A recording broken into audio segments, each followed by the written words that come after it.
Hello again, and welcome to Advanced Physics for High School Students.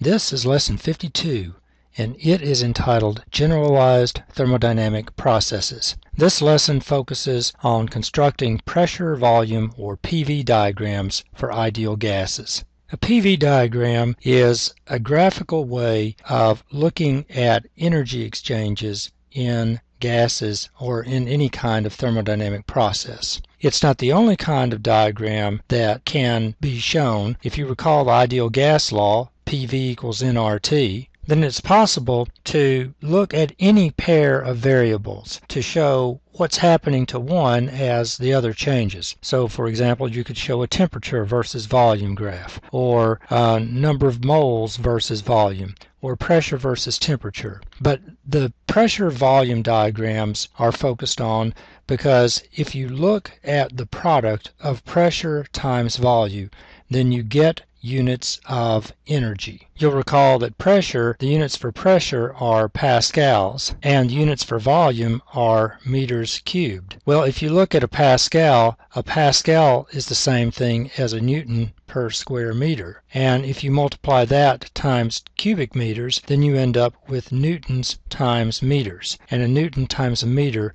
is the same thing as a joule. If you look at a pressure volume diagram and you plot pressure on the vertical axis and volume on the horizontal axis, and you look at the area underneath a curve for a process, the area under the curve of a pressure volume diagram shows you the work that's done by a gas during a particular process.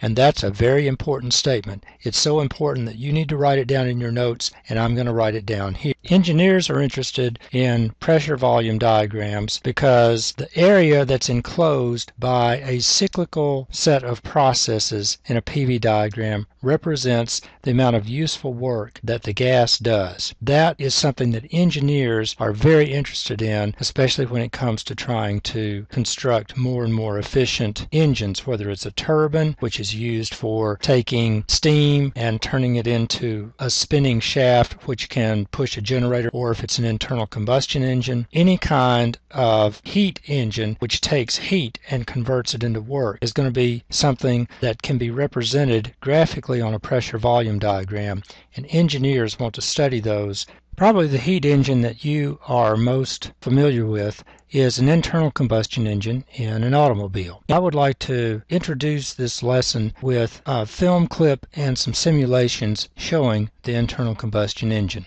We'll begin with a film clip from one of my favorite websites, which is How Stuff Works. This is a particularly good one on internal combustion engines. Let's watch.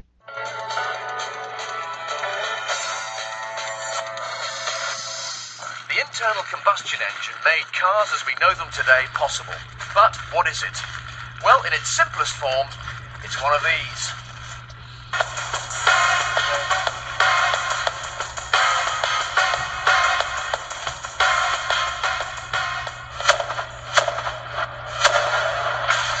Now, that's Lord Montagu's alarm call taken care of.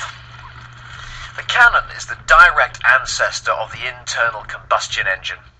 When the gunpowder in here explodes, it creates a huge amount of hot gas, the pressure of which drives the cannonball out of the barrel at about 200 miles an hour. Inside an internal combustion engine, on the other hand, you have a cylinder instead of the barrel of a cannon. Instead of gunpowder, you have a petrol-air mixture that comes into the cylinder through here. Instead of a fuse, you have an electric spark provided by this spark plug.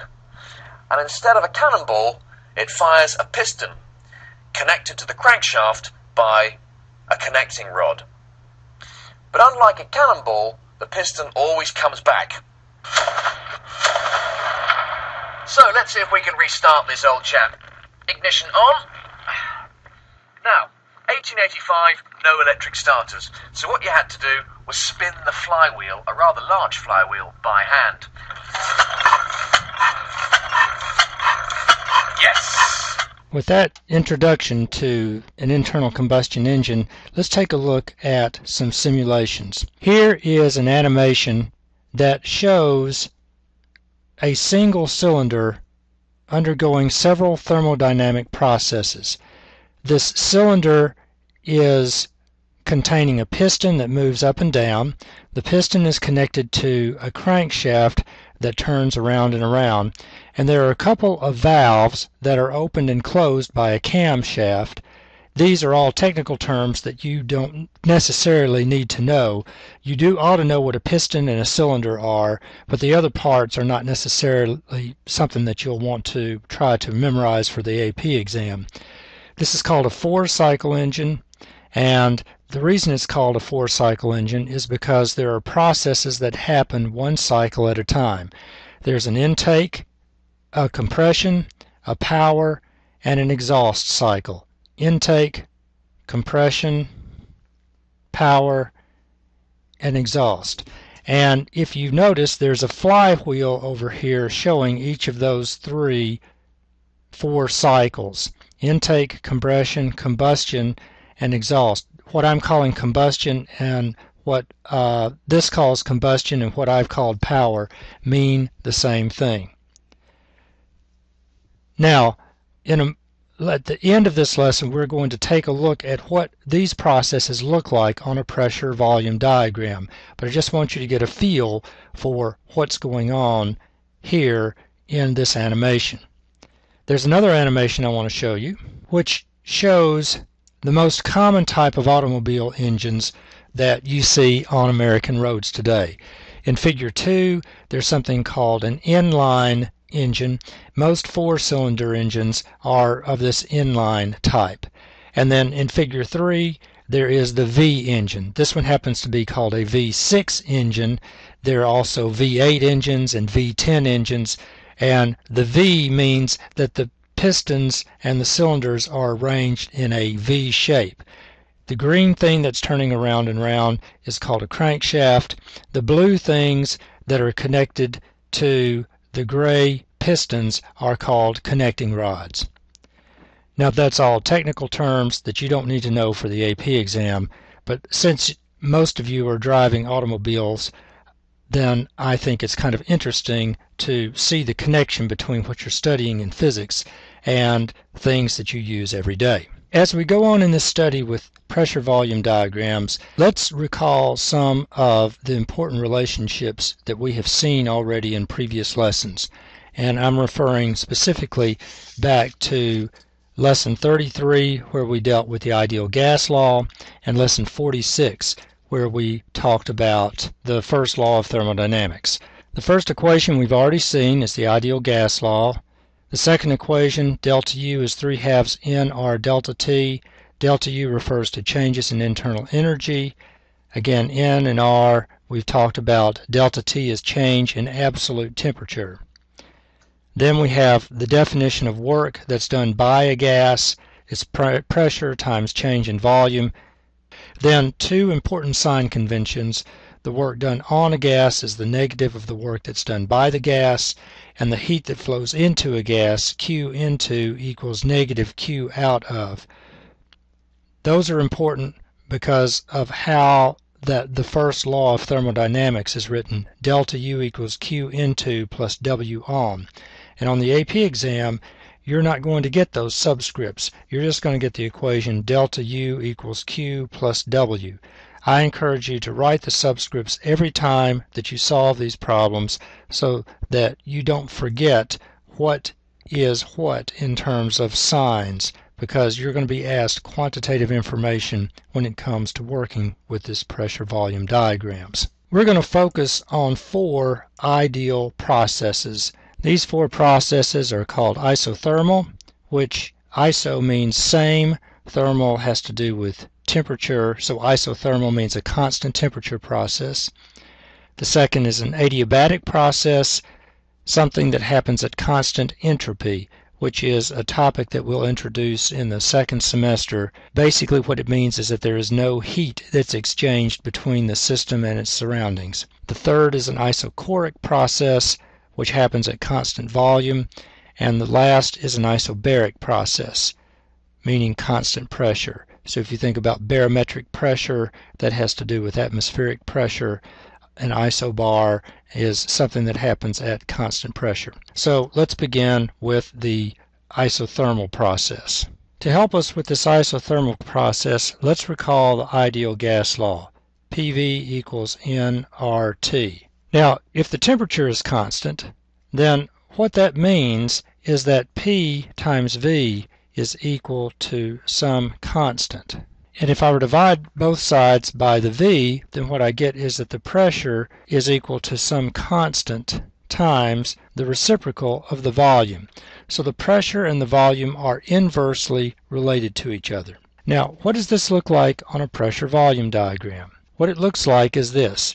If I start at some point that I'll call point A up here, and I end at some point down here, which I'll call B, then during an isothermal process, there's an inverse relationship between the pressure and the volume. The kind of curve that I end up with is an inverse graph. So what? Well, the reason I care about this is because that when we come to the first law of thermodynamics, delta U is equal to 3/2 times nR delta T. If my temperature is constant, then that means that delta T is equal to 0 for an isothermal process. So that means that delta U is also going to be 0, and if I feed that 0 into the first law of thermodynamics, then what that means is that there is a specific relationship between the amount of heat that flows into the system and the amount of work that's done on the system. For an isothermal process, the change in the internal energy is equal to 0. And that's the bottom line. That's what you should remember about isothermal processes in addition to what they look like on a PV graph. The second kind of process that we want to talk about is an adiabatic process. When we say adiabatic, what we mean is that the amount of heat that flows into the system is equal to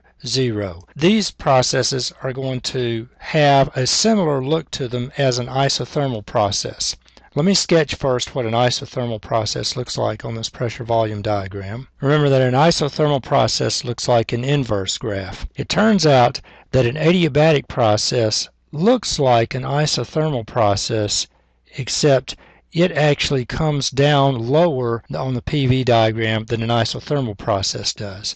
So an adiabatic process is one that actually looks like an isothermal process, but it is more than an inverse. When we go to write the first law of thermodynamics, then if the Q(N2) is equal to 0, then what that means is that the change in the internal energy is equal to the work that's done on the gas during an adiabatic process. In an adiabatic process, heat neither flows out of the gas nor into the gas. An isochoric process is one that happens at constant volume.